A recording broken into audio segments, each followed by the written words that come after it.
অনীহা প্ৰকাশ কৰিছে। মেইন কাৰণটো সেইটো। আৰু দ্বিতীয় কথা হ'ল কি, চৰকাৰী মাধ্যমৰ বিদ্যালয়ৰ শিক্ষক শিক্ষয়িত্ৰীসকলক অনাশৈক্ষিক কামত নিয়োগ কৰা হৈছে। আমি বাৰে বাৰে কৈছোঁ যে অসমৰ প্ৰাথমিক বিদ্যালয়ৰ শিক্ষকসকলক অনাশৈক্ষিক কামৰ পৰা বিৰত ৰাখক আৰু শিক্ষা ব্যৱস্থা উন্নতকৰণ কৰক। আমি চৰকাৰক প্ৰতিশ্ৰুতি প্ৰদান কৰিছোঁ যে আপোনালোকে ওলাই আহক, আমি চৰকাৰী মাধ্যমৰ বিদ্যালয়সমূহ উন্নতিকৰণ কৰাৰ কাৰণে যিখিনি আপোনালোকক সহায় কৰিব লাগে আমি অসম ৰাজ্যিক প্ৰাথমিক শিক্ষক সন্মিলনী প্ৰস্তুত হৈ আছোঁ। হয়, আমি বিভিন্ন সংবাদ মাধ্যমৰ জৰিয়তে আমি ইতিমধ্যে গম পাইছোঁ যে অসমৰ মাননীয় মুখ্যমন্ত্ৰী মহোদয়ে যে বিভিন্ন মাধ্যমৰ জৰিয়তে তেওঁ কিছু বক্তব্য ৰাখিছে যে অসমৰ প্ৰাথমিক বিদ্যালয় বা অসমৰ শিক্ষক শিক্ষয়িত্ৰীসকলে পলমকৈ বিদ্যালয়ত যোৱা আৰু সোনকালে বিদ্যালয় এৰাৰ ক্ষেত্ৰত যিটো টেবলেটৰ ব্যৱহাৰ কৰা হৈছিল শিক্ষা সেতু এপ, এই শিক্ষা সেতু এপটো প্ৰদান কৰাৰ কাৰণে আমি একাংশ শিক্ষকে বেয়া পাইছোঁ বা 70% শিক্ষকে ভাল পাইছে, 30% শিক্ষক শিক্ষয়িত্ৰীয়ে বেয়া পাইছে বুলি তেখেতে উল্লেখ কৰিছে। আৰু তেওঁ কৈছে যে এইবাৰ ইলেকশ্যনত যে ঠিক তেনেধৰণৰ একাংশ শিক্ষক শিক্ষয়িত্ৰীয়ে ভোট প্ৰদান কৰা নাই বুলি কৈছে। তেখেতে জানি লওক, আচলতে চৰকাৰখনত আমি একোজন অংশীদাৰ, গতিকে আমি ভোট প্ৰদান নকৰিলে 11গৰাকী কৈ তেওঁলোকৰ দলীয় সাংসদ জিকিব পাৰে নেকি বা 14গৰাকীকৈ সাংসদ জিকিব পাৰে নেকি? নিশ্চয় অসমৰ প্ৰতিগৰাকী জনসাধাৰণে ভোট প্ৰদান কৰাৰ ফলত হয়তো আজি সাংসদসকল নিৰ্বাচিত হৈছে। আমি আহ্বান ৰাখিব বিচাৰিছোঁ যে মাননীয় মুখ্যমন্ত্ৰী ডাঙৰীয়া আচল কথালৈ আহক। মানে কথাটো হ'ল কি যে যিটো টেবলেট প্ৰদান কৰা হৈছে তেওঁলোকে ইনকুৱাৰী দিয়ক। ইনকুৱাৰী দি পেলাই যিসমূহ বিদ্যালয়ত টেবলেটে কাম কৰা নাই বুলি ইতিমধ্যে অভিযোগ দাখিল কৰা হৈছে, সেইসমূহ বিদ্যালয়লৈকে তেওঁলোকৰ টেবলেট সম্পৰ্কত অভিজ্ঞ মানুহ পঠিয়াই দিয়ক। পঠিয়াই দি টেবলেটটোৰ আচলতে কি হৈছে প্ৰকৃতাৰ্থত তেওঁলোকে এইটো ইনকুৱাৰী কৰি অনুসন্ধান কৰি পেলাই তেওঁলোকে এটা ৰিপৰ্ট দাখিল কৰক। দাখিল কৰাৰ আগত যদি শিক্ষকসকলে মিছা কথা কৈছোঁ, তেতিয়াহ'লে যিসকল শিক্ষকে মিছা কথা কৈছে বা মিছাৰ আশ্ৰয় লৈছে তেওঁলোকৰ ওপৰত তেওঁলোকে শাস্তিমূলক ব্যৱস্থা লওক। তাত আমিতো সন্মিলনীয়ে কেতিয়াও বাধা প্ৰদান কৰা নাই। আমি কৈছোঁ যে এবৰ ক্ষেত্ৰত আমাৰ কোনো আপত্তি নাই। শিক্ষা সেতু এবক আমি আদৰণি জনাইছোঁ আৰু শিক্ষা সেতু এবৰ জৰিয়তে কি কৰিব বিচাৰিছে, বিভিন্ন তথ্য পাতি দিব বিচাৰিছে, আমি আদৰণি জনাইছোঁ, স্বাগতম জনাইছোঁ। তাৰপিছতো যদি তেওঁলোকে এনেধৰণৰ মন্তব্য প্ৰদান কৰে তেতিয়াহ'লে অসমৰ শিক্ষকসকলৰ মন ভাঙি যাব। কাৰণ তেওঁ এটা কথা কৈছে যে 30% শিক্ষক শিক্ষয়িত্ৰীয়ে বিদ্যালয়লৈ পলমকৈ যায় আৰু সোনকালে বিদ্যালয়ৰ পৰা আহে। মই আপোনালোকক দি ক'ব পাৰোঁ যে আমাৰ কোনো শিক্ষক শিক্ষয়িত্ৰীয়ে বিদ্যালয়লৈ পলমকৈ নাযায়, 5 মিনিট আগতে যায়। কিন্তু প্ৰব্লেমটো হৈছে ক'ত যে টেবলেটটোত আমি যেতিয়া এটেণ্ডেঞ্চটো দিব লাগে, টেবলেটটো যেতিয়া এটেণ্ডেঞ্চটো দিয়াৰ ক্ষেত্ৰত ঘূৰি থাকে তেতিয়াহ'লে হয়তো সেই এটেণ্ডেঞ্চটো আধা ঘণ্টা পলমকৈ আহে।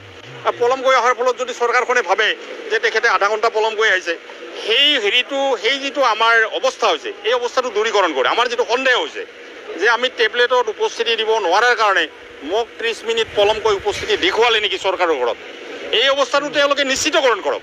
আৰু নিশ্চিতকৰণ কৰিলে আমাৰ কোনো শিক্ষক শিক্ষয়িত্ৰীৰ আপত্তি নাথাকিব। আৰু দ্বিতীয় কথা হ'ল কি যে আপোনালোকে গম পাইছে যে অসমৰ প্ৰাথমিক বিদ্যালয়ৰ চৰকাৰী মাধ্যমৰ বিদ্যালয়সমূহৰ দুৰৱস্থাৰ কথা, যে অসমৰ এনেও এতিয়া আমাৰ বহুত বিদ্যালয় মাটিয়া ব্লকৰে এতিয়াও 13-14খন বিদ্যালয় এজনীয়া বিদ্যালয়ৰে কাম কৰি আছে। আজি পাঠদান চলি থকা আজি 3-4 মাহ হ'ল, বড়ো মাধ্যমৰ কিতাপ পোৱা নাই। ইতিমধ্যে পৰীক্ষা আৰম্ভ হৈছে, পৰীক্ষাৰ তেওঁলোকে যিটো অভ্যাসন বহি, প্ৰেক্টিচিং বহি, এই বহীসমূহ আজিলৈকে দিয়া নাই। তেওঁলোকে সেইটো স্বীকাৰ নকৰে যে আমি চৰকাৰখনে যোগান ধৰিব পৰা নাই, এই কথাটো ৰাইজক নকয় পেলাই তেওঁলোকে এটা কথাই কয় যে অসমৰ প্ৰাথমিক বিদ্যালয়ৰ বা চৰকাৰী মাধ্যমৰ বিদ্যালয়ৰ শিক্ষক শিক্ষয়িত্ৰীসকল বিদ্যালয়লৈ পলমকৈ যোৱাৰ কাৰণে আমি যেন ক্ষোভিত হৈছোঁ এপটো দিয়াৰ কাৰণে। আমি বাৰে বাৰে কৈছোঁ মাননীয় শিক্ষামন্ত্ৰী মহোদয়, মাননীয় মুখ্যমন্ত্ৰী মহোদয়, আমি শিক্ষা সেতু এপৰ বিৰোধী নহয়, আমি শিক্ষা সেতু এপক আদৰণি জনাইছোঁ। আমি বিৰোধী টেবলেটটো কি মানদণ্ডৰ কি কথা মই নাজানিম, মই যিহেতু কোনো ইঞ্জিনিয়াৰ নহয়, এজন প্ৰাথমিক বিদ্যালয়ৰ শিক্ষক। গতিকে টেবলেটটো তেওঁলোকে পুনৰীক্ষণ কৰক, পুনৰীক্ষণ কৰি ৰাইজৰ মাজত কওক যে টেবলেটটো মানুহজন যোৱাৰ লগে লগে সন্মুখেদি গ'লে টেবলেটটো এটেণ্ডেঞ্চ দিছে। কিন্তু টেবলেটটো লৈ যদি ক্লাছে ঘূৰি থাকিব লাগে, 100 ছাত্ৰ ছাত্ৰীৰ উপস্থিতি লওঁ যদি 1.5-2 ঘণ্টা পাৰ হৈ যায়, ছাত্ৰ ছাত্ৰীৰ নিশ্চয় পাঠ্যক্ৰমত ব্যাঘাত জন্মি আছে। আৰু যাৰ কাৰণে এই অৱস্থাটোলৈ লক্ষ্য ৰাখি চৰকাৰী মাধ্যমৰ বিদ্যালয়ত আমাৰ অসমীয়া যিখিনি অভিভাৱক আছে, ওই অভিভাৱকসকলে চৰকাৰী মাধ্যমৰ বিদ্যালয়ত ছাত্ৰ ছাত্ৰী দিবলৈ অনীহা প্ৰকাশ কৰিছে। মেইন কাৰণটো সেইটো। আৰু দ্বিতীয় কথা হ'ল কি, চৰকাৰী মাধ্যমৰ বিদ্যালয়ৰ শিক্ষক শিক্ষয়িত্ৰীসকলক অনাশৈক্ষিক কামত নিয়োগ কৰা হৈছে। আমি বাৰে বাৰে কৈছোঁ যে অসমৰ প্ৰাথমিক বিদ্যালয়ৰ শিক্ষকসকলক অনাশৈক্ষিক কামৰ পৰা বিৰত ৰাখক আৰু শিক্ষা ব্যৱস্থা উন্নতকৰণ কৰক। আমি চৰকাৰক প্ৰতিশ্ৰুতি প্ৰদান কৰিছোঁ যে আপোনালোকে ওলাই আহক, আমি চৰকাৰী মাধ্যমৰ বিদ্যালয়সমূহ উন্নতিকৰণ কৰাৰ কাৰণে যিখিনি আপোনালোকক সহায় কৰিব লাগে আমি অসম ৰাজ্যিক প্ৰাথমিক শিক্ষক সন্মিলনী প্ৰস্তুত হৈ আছোঁ।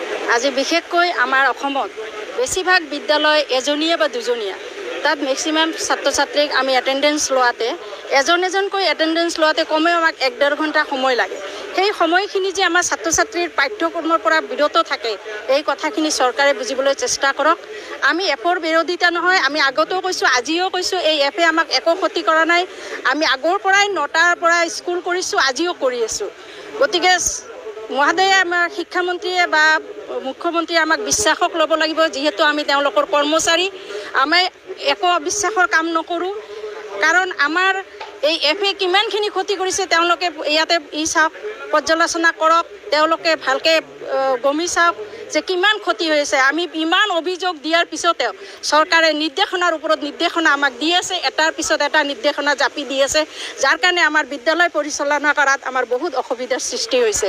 আমি এই কথাই চৰকাৰক অনুৰোধ জনাইছোঁ, তেওঁলোকে এইখিনি পৰ্যবেক্ষণ কৰক। এইখিনিয়ে মোৰ বক্তব্য।